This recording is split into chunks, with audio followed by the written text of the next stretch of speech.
The Consumer Financial Protection Bureau celebrating its 5-year anniversary Thursday.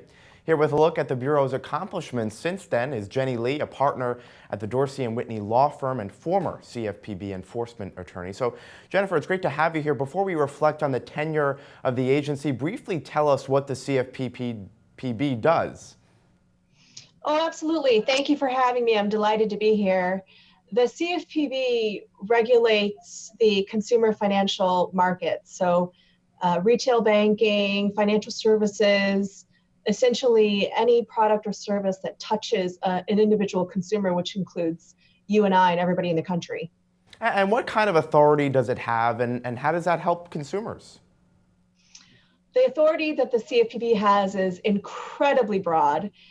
Their powers were granted to it by statute during the massive Dodd-Frank financial reforms. And over the last 5 years, the CFPB has been continually building upon its enforcement rulemaking programs to basically deploy its already broad authorities in a very sweeping fashion.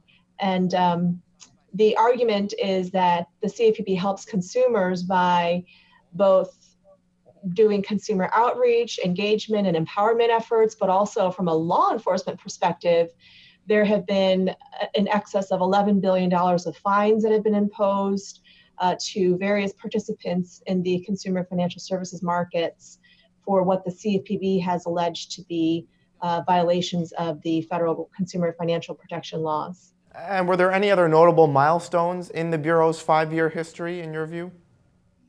Absolutely. In addition to this robust enforcement division, there have also been several milestones in the realm of new regulations. In a very short amount of time, the agency has ramped up quickly to promulgate new regulations involving mortgages and arbitration provisions. Proposals are out there, payday lending, short-term lending, all kinds of different regulations that previously never existed in U.S. history are now being pursued by this new agency. Yeah, so you were a former CFPB attorney. I mean, what would you say consumers are better off now than they were 5 years ago? Consumers, I believe, are more well aware of the nuances and the legal and regulatory systems and structures that are in place to enforce their rights in a certain sense. But much of what the CFPB has focused on involves many of the back office functions of different financial institutions. And so you query whether or not consumers are reading the fine print. Do they know the disclosures? Does it really make a difference in when they are shopping for whether it be mortgages or credit cards? An open question remains whether or not the effects of the Bureau is really trickling down to tangible benefits to consumers, but certainly there is, I think, a philosophical benefit in the sense that now there's a federal watchdog that's overseeing consumer protection. And would you say the CFPB has taken measures to help prevent another financial or consumer credit crisis like the one we saw back in 2008, or is it more the broader Dodd-Frank that has handled that? That's a great question.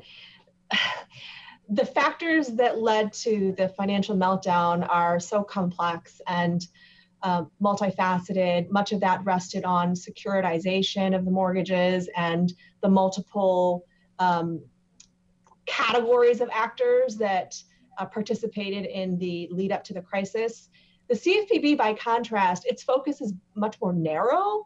The CFPB doesn't do securities, doesn't do credit rating agencies, doesn't do much of the things that were relevant in the lead up to the crisis. However, the CFPB is sort of the frontline defense, which it interacts in that space where the consumer is individually purchasing mortgages, credit cards, auto loans. Right. So in that sense, it has kind of a gatekeeper role if you think about it in a systems perspective. But it's just way too early to determine in the first 5 years.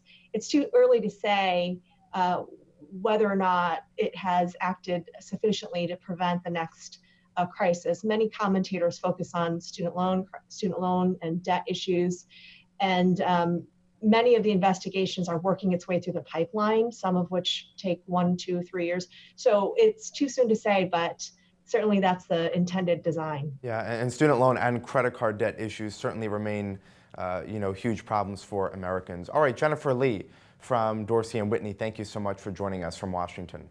Pleasure to be here. I'm Scott Gamm, and you're watching The Street.